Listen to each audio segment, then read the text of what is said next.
บ่ได้ได้ร้านจบที่เท่าไหร่ตกร้านตกโดยตกสาเหตุนี่คือร้านไปแน่บ่ได้ไปแน่บ่หรือว่าแนวใดโดยคือลุงฮู้เลยพี่น้องว่าคือน้องตกนี่น้องแบบว่าน้องได้ไปโรงเรียนแน่บางมื้อก็บ่ได้ไปบางมื้อก็ขาดโรงเรียนสิเนาะลูกเนาะโดยอยู่เอาเอื้อยแม่ไปหาเครื่องคายซื้อข้าวคือแบบว่าแม่เจ้าน่ะไปหาเครื่องขายซื้อข้าวแล้วเจ้าต้องอยู่เอาเอื้อยโดยแล้วบ่ได้ไปโรงเรียนโดยได้เรียนบ่ทันหมู่โดยแล้วปีหน้านี่สิไปเรียนนี่สิเรียนซ้ำห้องนะโดยสิไปเรียนม.1อีกปีหน้านี่ก็ขึ้นม.2อีกเอาหลานสอบตกแล้วหลานสิไปเซ็งคืนไปเซ็งคืนโดยบ่ไงก็คือเฮาตกแล้วเฮาไปเซ็งคืนพี่น้องเอ้ยบ่ไงว่าเฮาพยายามแบบว่าให้มันได้ขึ้นทันหมู่เนาะลูกเนาะโดยได้หลานไปเซ็งคืนยังเซ็งแล้วผ่านยังผ่านแล้วโดยคือเฮาเข้าใจเลยแบบว่าแบบ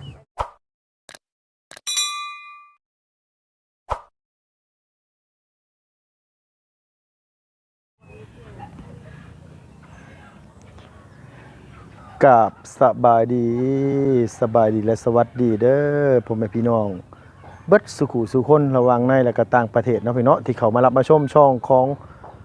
ลุงเฮิมชาแนลคือเก่าคือเดิมพี่น้องเอ้ยกับทักทายสบายดีพี่น้อง FC เบิดสู่ขู่สุคนพี่น้องเนาะตอนนี้ก็อยู่บ้านเทิมน้อยเมืองพระลานไส้แขวงสวรรณเขตเพราะว่ามีทางน้องเสาหลาผู้นึงพี่น้องเนาะเพราะว่าเพิ่นขายหวยหรือว่าเพิ่นขายเลขรัฐบาลแหละพี่น้องเอ้ยเพิ่นก็เลยเลาะขายในหมู่บ้านนี่เพิ่นก็เลยฮู้ว่าเฮือนหลังไหนที่เพิ่นขาดแคลนหรือว่าเพิ่นลำบากแหละพี่น้องเอ้ยเพิ่นก็แนะนำมาว่ามีเฮือนหลังนึงว่าซั่นว่าอยู่ทางท้ายบ้านอยู่บ้านเทิมน้อยนี่ทางครอบครัวเพิ่นก็บ่ค่อยสมบูรณ์ปานใดว่าซั่นว่าเนาะพี่น้องเนาะน้องเพิ่นกับพิการอีกผู้นึงก็อีหลาเพิ่นก็ยังน้อยอยู่ซอยแม่ตักน้ำตักในหนึ่งข้าวหนึ่งน้ำพี่น้องเอ้ยเฮือนกำลังน้อยๆขอกไก่ขอกกากับโบแมนอยู่น้ำกันกับคนเลยบ่จักในพี่น้องเอ้ยเนาะพุ่นนะเพิ่นเลี้ยงไก่เลี้ยงกาอยู่ข้างๆทุ่งนาเนาะพี่เนาะโอ้พี่น้องเอ้ยโดยไปพี่น้องไปเข้าไปเบิ่งไปชมน้ำกันว่าอีหล่าเพิ่นเป็นแบบใดเนาะพี่เนาะโดยพอดีว่าเข้าไปถามอันทางน้องเพิ่นเมื่อกี้นี่พี่น้องเอ้ยเพิ่นว่าอีหล่าน้อยไปตักน้ำบ่ซั่นว่าคือซีเมนต์ผู้นี้แหละพี่น้องเนาะโอ้มาอะไรผู้ป้าทุกผมเป็นตายนักเทนางนักบ่ละน้ำใส่น้ำซอยกับบ่มีเฮือนน้องกะมันสิบ่แม่นเฮือนน้ำมาโอ้ยน้องน้ำเฮือนเซ่ซะบ่ล่ะพี่น้องเอ้ยพอๆกันเลยนี่ไฟฟ้าใส่ก็บ่ได้มีนะพี่น้องเอ้ยเบิ่งนี่เฮ้อ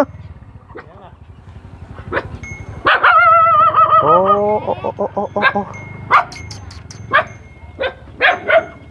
โอ้ยคุณ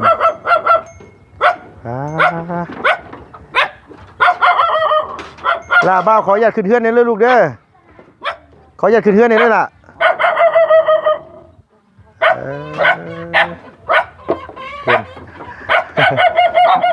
โอ้ยหมาเห่าพี่น้องเอ้ยมาคำโพดแน่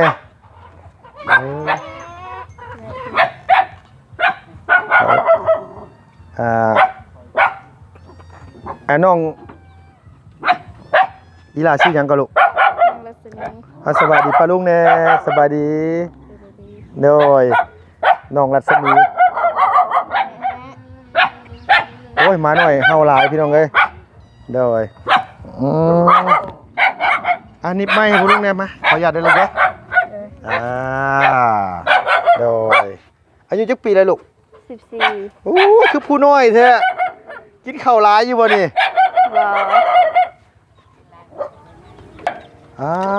หมาเห่าพี่น้องเนาะขึ้นไปนั่งคุยกันอยู่ซ่านพุ่นก็ได้ไปหลับปะขึ้นไปถึงกันได้บ่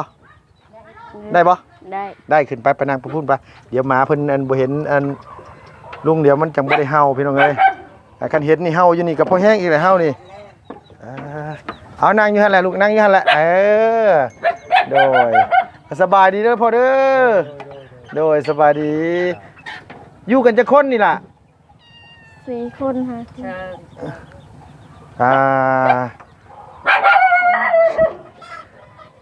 พี่น้องเอ้ยมาค่ำๆแน่น้องเพิ่น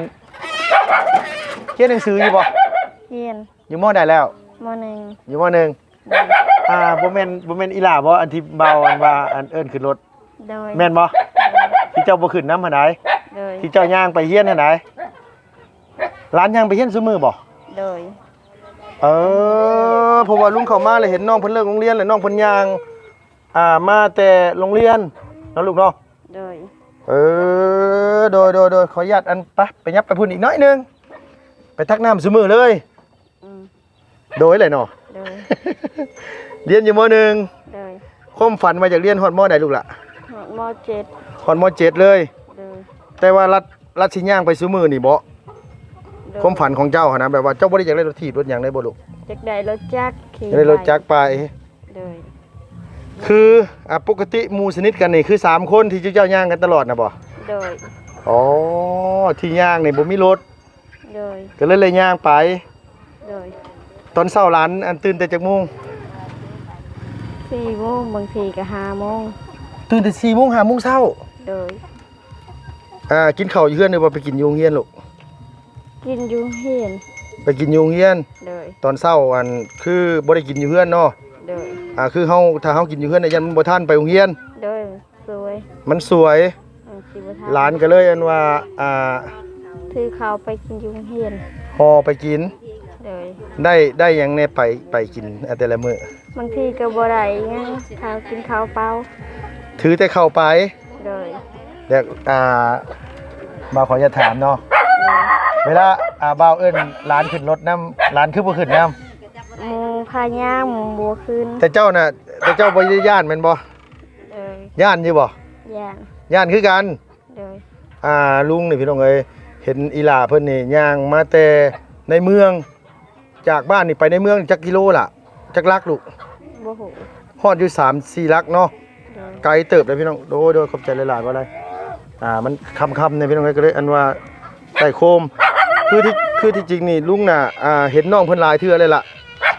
อันผู้นั้นนี่เป็นน้องเจ้าบ่ลูกบ่ลูกล่ะอันผู้นี่นะผู้อันที่เพิ่นนี่น่ะ เป็นเอื้อย เป็นเอื้อย โดย ผู้นั้นรับเป็นเอื้อยแต่ว่ารับพิการแม่นบ่ลูกล่ะ โดยพิการ ทูปากตลอดเลย ผมมาเดินดูเมนด้วย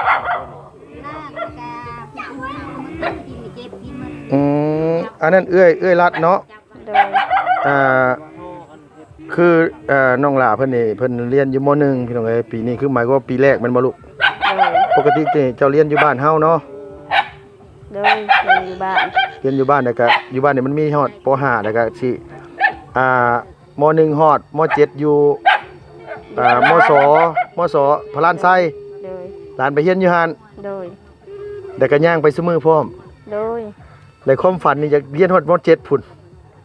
โดยเขียนของมเจ็ดให้จบ แต่หลานก็สิย่างไปแบบนี้ตลอด แต่บ่มีรถไปย่าง มีจักคนนั่นหมู่หลานที่แบบว่าระย่างไปนำกัน 2 คน3 ล้านคน อ๋อว่าไงกับมีหมู่2คน3ทั้งหลาน โดย น้องรัศมีพี่น้องเอ้ยปีนี้13สิเข้า14เนาะลูกเนาะ โดย เจ้ามีพี่น้องกันจักคนลูกล่ะ ก็3 คน4 คน จะมีน้องผู้หนึง โดย มีเอื้อย2คน โดย และเอื้อยหลานได้ซะ ร้านเราบ่อยู่ เพิ่นไปไสลูก เราอยู่ไปเฮ็ดงาน ไปเฮ็ดเวียก โดย เอาไปเฮ็ดเวียกอยู่เวียงเนาะ โดย ไปอยู่ไทยหรือไปเวียงลูกล่ะ ไปเวียง ไปเวียงเพิ่นไปได้จักเดือนละ กำลังไปเมื่อวานนี้ หาแต่ไปเมื่อวานนี่เลย โดย เอื้อยหลานจักปี บ่ฮู้ บ่ฮู้คือกัน โดย โอ้ยพี่น้องเอ้ยไก่นี่นอนอยู่นี่บ่ลูกล่ะ โดย หลานนอนอยู่ฉันในเฮือน อยู่ในเฮือน โดยอันนี้น้องเหมาะ โดยน้อง สบายดีป้าลุงในลูกล่ะโดยกินขนมอยู่บ่มาม่ากินบ่มาม่ามีกินบ่ลูกอย่านั่งแบบนั้นเดี๋ยวตกลูกหลานยับเข้ามาในพี่ลูกเดี๋ยวตกลงไปหั่นโอ้ยพี่น้องเอ้ย อันนี้นี่คือลุงนี่พยายามมันเอิ้นอีหลาน้อยเพิ่นขึ้นรถตลอดนะพี่น้องเพราะว่าเห็นหลานย่างมาเลยรู้ตนซาดแต่เฮาก็เข้าใจอยู่ว่าเพิ่นย่านแล้วก็หลานก็บ่ขึ้นก็เลยมื้อนี้มีโอกาสทั้งน้องผู้หนึงเพิ่นเพิ่นขายเลขอยู่บ้านนี่แหละแล้วเพิ่นก็แนะนำว่าให้ลุงมาไปเบิ่งแหน่เพื่อว่าอันนี้คือเฮือนนี่ล่ะนี่อยู่กันนี่เบิดทุกคนเลยเนาะลูกเนาะ โดย ได้เฮ็ดหน้าอยู่บ่ บ่มีนาเฮ็ดให้เฮ็ดสวนกิน หน้าบ่ได้มี โดย เฮ็ดให้กิน โดย ปีหนึงนี่จักกระสอบ ประมาณ2 ซอบ 2สอบ โดย2-3 ซอบนี่แหละ 2-3สอบ โดย เอาว่าที่นี่เนี่ยมันกินได้จักมื้อลูก2-3สอบนะ บ่ฮอดเดือน บ่ฮอดเดือนซ้ำ โดย แต่ที่เหลือเฮ็ดได้เอาบัดนี้ ก็ไปหาเครื่องขายซื้อกิน ไปหาเครื่องขายคือไปหาหน่อไม้ โดย ไปหาเฮ็ด โดย ไปหาขี้ซี่หยังสิบ่ล่ะ โดย หลานก็ไปบ่ อยู่เบิ่งเอื้อยบ่ได้ไปให้แม่ไป อ๋อคือเจ้านี่อยู่เบิ่งเอื้อยเจ้าผู้นั้นเนาะ โดย เพิ่นห้องแบบนี้ตลอดบ่ลูก โดย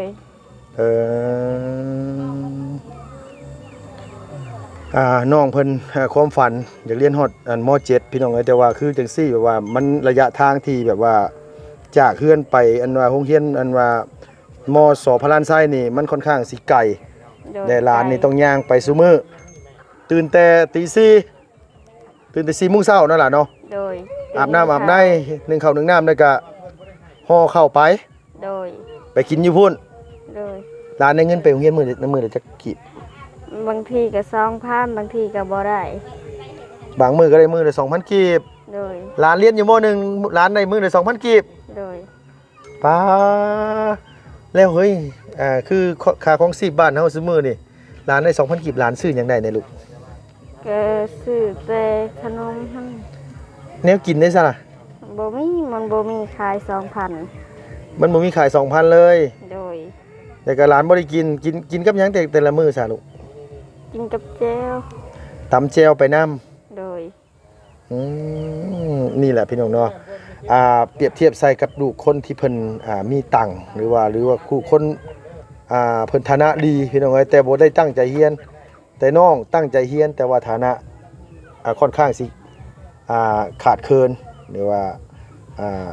ลำบากกันแหละพี่น้องเอ้ยแต่ว่าก็ยังอยากเรียนนั่นล่ะเนาะ โดยอยากเรียน อยากเรียนคือแบบนี้นี่ยกตัวอย่างไว้ว่าถ้าน้องเนาะมีรถหรือว่ามีพาหนะที่นำพาน้องไปสะดวกสบายมีเงินพอได้ซื้อกับข้าวกินตอนเที่ยงกินเฉพาะตอนเที่ยงนั่นล่ะเนาะ โดย มื้อละ 20,000 30นี่ก็ถือว่าสุดแหละพี่น้องเอ้ย โดย น้องพ่อเด็กน้อยคนหนึงยังจำได้เลยพี่น้องเนาะลุงยังจำได้เลยว่าอยู่เมืองสะพังทองตอนนั้นอีหลาอ่อนเพิ่นย่างไปโรงเรียนคืออีหลาน้อยผู้นี้แหละแล้วลุงทุบกระปุกซื้อรถจักรให้น้องเพิ่นซุมื้อน้องเพิ่นตั้งใจเรียนสิจบม .7 แหละลุงก็แต่ว่าลุงบ่ได้ไปถ่ายให้พี่น้องเบิ่งดอกเพราะว่าน้องเพิ่นก็เป็นคนตั้งใจเรียนความฝันก็คืออยากเป็นแพทย์อีหลาอยากเป็นแพทย์บ่แม่นอยากถามความฝันเจ้าอยากเรียนนี่คันจบม .7 แต่คันต่อได้อยากไปต่อสาขาหยังลูก อยากเป็นครูเป็นอาจารย์ อยากเป็นครูเป็นอาจารย์ โดย อันนี้แหละพี่น้องเอ้ยบางคนความฝันแต่ละคนนี่เนาะคือน้องอยากเป็นครูอยากเป็นอาจารย์ แล้วก็อยากตั้งใจเรียนแต่ว่าความฝันนั่นนี่มันสิไปฮอดหรือบ่ฮอดนี่มันก็อีกเรื่องหนึงนั่นล่ะเนาะ โดย แต่ตอนนี้นี่ให้มันจบม .7 ก่อน โดย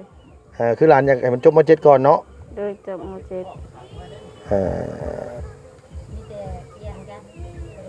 เนี่ยนับมือเฮาสิ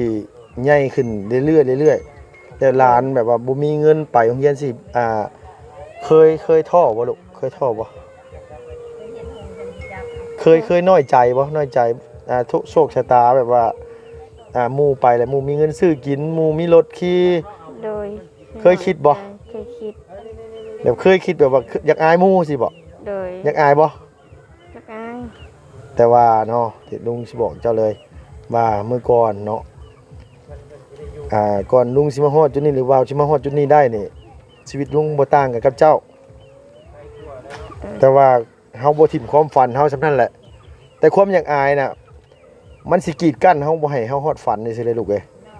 ราะฉะนั้นคันเจ้าตั้งใจว่าเจ้าอยากเรียนจบม .7 แหละคันเจ้าอยากต่อเป็นครูเป็นอาจารย์หลานมีทางเดียวเลยหลานมีตั้งใจกลับมาซอยพ่อแม่เรียบร้อยตั้งใจอ่านหนังสือเขียน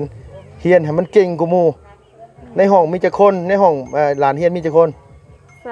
36หลานสอบปิดแต่ละปีปิดเทอมปีนี้หลานในที่เท่าไหร่บ่ได้ได้หลานจบที่เท่าไหร่ตกหลานตกโดยตกสาเหตุนี่คือหลานไปแน่บ่ได้ไปแน่บ่หรือว่าใดโดยคือลุงฮู้เลยพี่น้องว่าคือน้องตกนี่น้องแบบว่าน้องได้ไปโรงเรียนแน่บางมื้อก็บ่ได้ไปบางมื้อก็ขาดโรงเรียนสิเนาะลูกเนาะโดยอยู่เอาเอื้อยแม่ไปหาเครื่องขายซื้อข้าวคือแบบว่าแม่เจ้าน่ะไปหาเครื่องขายซื้อข้าวแล้วเจ้าต้องอยู่เอาเอื้อยโดยแล้วบ่ได้ไปโรงเรียนโดยได้เรียนบ่ทันหมู่โดยแล้วปีหน้านี่สิไปเรียนนี่สิเรียนซ้ำห้องนะโดยสิไปเรียนม.1อีกปีหน้านี่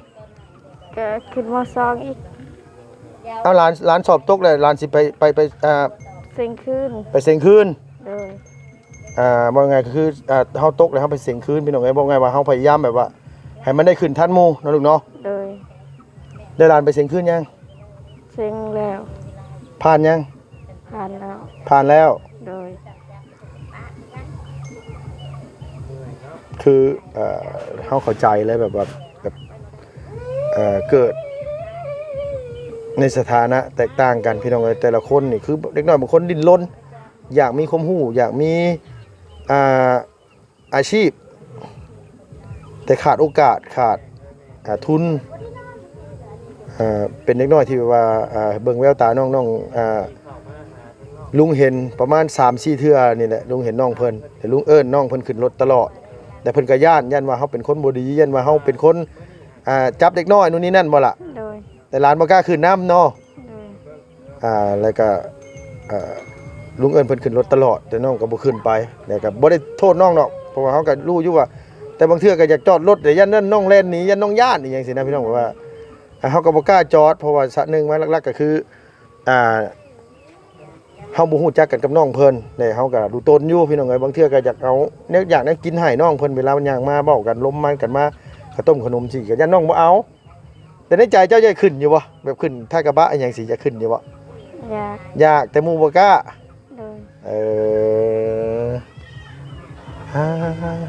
เสื้อผ้ามีจักตัวลูกละเจ้าก็มีบ่ลายมีแต่เสื้อขาดมีแต่เสื้อขาดเสื้อเก่าโดยแต่เสื้อชุดนักเรียนอันเสื้อผ้านักเรียนอีหล่ะมีจักสุดลูกชุดเดียวมีชุดเดียวโดยที่ลุงอันว่าเห็นนั่น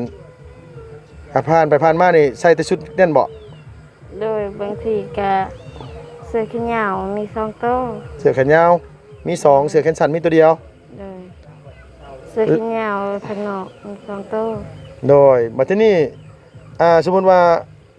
จบม.4 นี่ต้องใส่เสื้อสานุ่มได้นี่เนาะมันต้องใส่หลายชุดได้เนาะลูกเนาะโดยแล้วเฮาสิเอาเงินใส่เฮยซื้อเพิ่นแจกบ่ชุดนี่หรือว่าแนวไหนลูกล่ะหรือเฮาซื้อเองบ่เขาให้เพิ่นให้โดยคนในบ้านนี่บ่ให้โดยเพิ่นให้หลานว่าหลานตั้งใจเรียนแล้วเพิ่นเอาให้โดยสิ่งกะตาเอาให้บางเทื่อกับป้าเอาให้โดยแม่อีหล่ะเป็นคนบ้านนี้บ่โดยพ่อได้ลูกบ้านมาพุซีบ้านเมืองพุซีโดยอยู่ในเมืองกันบ่บ้านมาพุซีอ๋อโดยอยู่ในเฮือนนี่ข้าวน้ำจำปามีกินอยู่บ่มีก็บ่หลายมีบ่หลายโดยแบบซื้อข้าวโลแม่นบ่ล่ะโดยเพิ่นซื้อข้าวโลมาเนาะโดยตอนนี้ปิดเทอมยังลูกปิดแล้วปิดเรียนแล้วเนาะโดยพุ่นละเรียนเก่าพุ่นน่ะสิเปิดเรียนใหม่เนาะอันนี้ลุงขออนุญาตถามลูกหน่อยว่าอันนี้เลินเจ้าเองบ่เลินหลานเองเนาะหลานอันงัวนี่งัวเพื่อนหลานเองบ่รับจ้างเลี้ยงเขารับจ้างเลี้ยงเพิ่นคืองัวผู้อื่นแหละเฮาเอามาเลี้ยงแม่นสิเด้เนาะงัวผู้อื่นเฮาเอามาเลี้ยงแหละเพิ่นแบ่งให้เงิน เอาเพิ่นให้เงิน โดย เดือนละเท่าใดปีเท่าใดลูกพอฮู้บ่ แสนหนึง เดือนละแสน โดย งัวจักโต 4โต งัว4ตัวเพิ่นให้เดือนละแสน โดย เฮ้ยลำบากเลยเฮ้ยเลี้ยงงัวเพิ่นเพิ่นคือให้น้อยแท้ลูกล่ะบ่ฮู้คือกัน โดย แต่ว่าก็ต้องเลี้ยงเนาะลูกเนาะ โดย บ่มีเงินไปโรงเรียนเลยนะ โดยบ่มีเงินไป คือแบบว่าไปก็เห็นหมู่กินขนมเลยจ้ะ ก็บ่ได้กิน อยากแต่บ่ได้กิน โดย เอออยากแต่บ่ได้กินพอไงก็คือน้องเพิ่นเราเป็นน้องบ่ได้เรียนในบ้านนี่เพิ่นไปเรียนอยู่ในเมือง แต่ว่ามันต้องอยู่ในเมืองมันคนหลายจากม.1 ฮอดม.7น่ะพี่น้องเอ้ยมันอยู่นำกันหั่นคนร้อยพ่อพันแม่ไปมีบ่เอ้ยคนแบบว่าคนเว้าเบียดเฮา มีบ่เพิ่นชวนหลายเพิ่นเว้าแบบลูกเวลาแบบเพิ่นอยากให้เฮาหรือเพิ่นสั่งเฮาอหยังใส่เพิ่นชวนหลายเพิ่นเว้าได้ใด สร้างเฮาเป็นคนบัดเทิงเป็นคนทุกข์ อ๋อเพิ่นว่าคนมันเทิบนี่เป็นคนทุกข์ โดย เป็น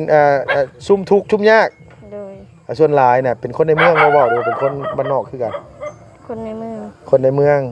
โดย เพิ่นบ่ต้องคบกับคนบ้านเทิบ โดย เขาเจ้าทุกข์ โดย เพิ่นส่วนหลายเพิ่นสิเว้าเกี่ยวกับแนวนี้ โดย ว่าง่ายคือบูลลี่กันแหละพี่น้องเอ้ยภาษาไทยก็คือบูลลี่กันแบบว่าคือแบบว่าเอาความลำบากของคนอื่นเนี่ยมาเหยียบคนอื่นตัวเองมีกว่าหรือว่าตัวเอง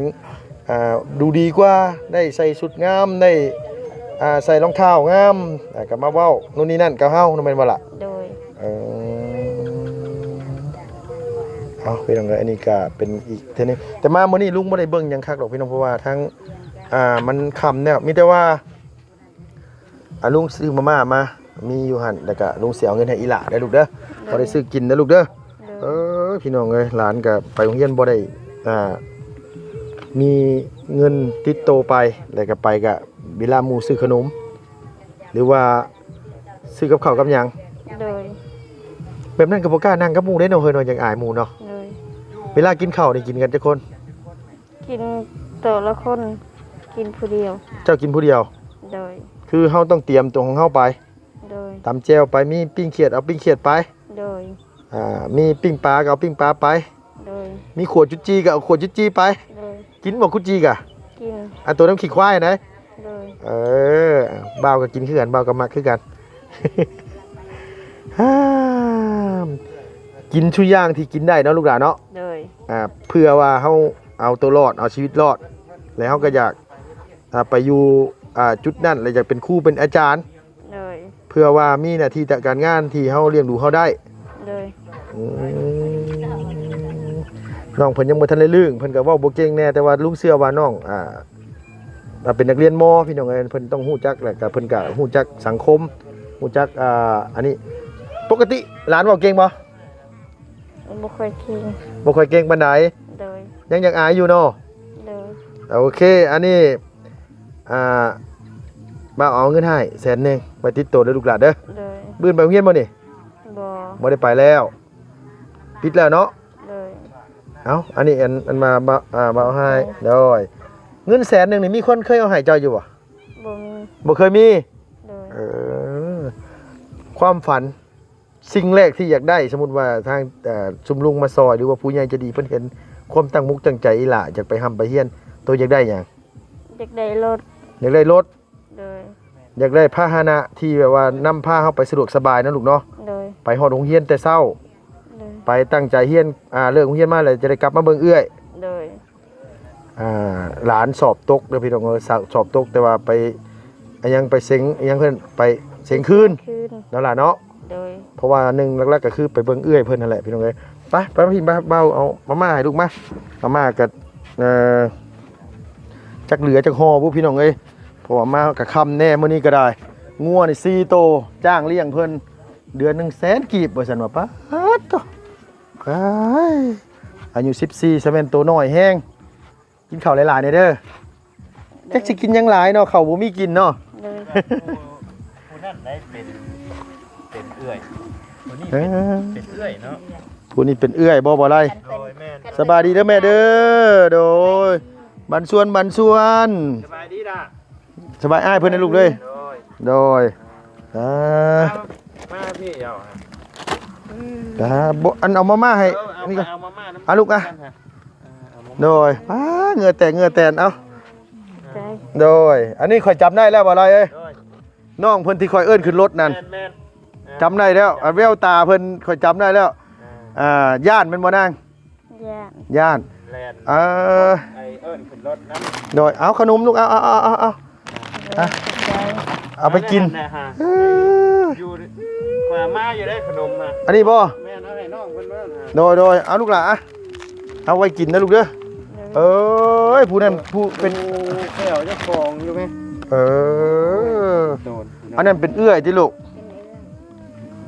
น้องเป็นมาแต่เกิดบ่แม่10 ปีตายคืนแล้วก็เป็นเลยเป็นโอ้ยวาสนาคนพี่น้องเอ้ยเนาะกลางคืนก็บ่ได้นอนบางทีมันคืนสดแดงตามจักปีแล้วน้องเป็นน่ะน้องบ่ตอนนี้น่ะเป็นมาได้จักปีแล้ว10 ปีเป็นแบบป๊าด7 ปีแล้วเฮ็ดยังจับกินเลยลูกโดยโอเคเอาอีหล่าสบายดีปะลุงในลูกสบายดีแล้วลูกเด้อโดยลุงขอไม้ในลูกมั้ยโดยมามื้อหน้าน่ะบ่าวเอิ้นขึ้นรถขึ้นเด้อบัดนี้เด้อบ่ต้องย่านเด้อโดยน้องรัศมีพี่น้องไอ้ความนี่เพิ่นก็ไปพักผ่อนก็ได้แม่โดยเอาพี่น้องเนาะเอาบ่นี่อันนี่โคมนี่ได้อยู่เนาะน้องเพิ่นลุงเคยพ่ออยู่หลนทางตลอดพี่น้องเอ้ยลุงก็เอิ้นอีหล่าขึ้นรถน้ำมันนาบาวบ่เพิ่นบ่ขึ้นพี่น้องเพิ่นย่านตอนนั้นน้องยังน้อยอยู่เนาะแต่ว่าก็บ่ได้คิดว่าสิมาพ่อน้องสถานการณ์แบบนี้แล้วพี่น้องก็คิดว่าน้องเพิ่นมาไปหำไปเฮียนก็คิดว่าเพิ่นพอมีฐานะพอมีอยู่มีกินแต่ว่าบ่แม่นนะพี่น้องเนาะพี่น้องผู้ใดโดนสาดอีหล่าเพิ่นพิจารณาซอยกันได้เป็นเด้อผู้ใหญ่จะดี FC บัดสุขุสุคนน้องเพิ่นก็อันนี้พี่น้องเอ้ยสำหรับคลิปนี้เนาะพี่น้องขอขอบคุณหลายๆอยู่ดีมีแห้งพี่น้องอย่าเจ็บอย่าจนดำๆรวยๆสุขภาพแข็งแรงนะพี่น้องเด้อไปแล้วเนาะพี่น้องค่ำมืดแล้วไปหาบ้านพักของเศร้าก่อนจังได๋ก็บายๆสบายดีเบิดสุขุสุคนพี่น้องเอ้ย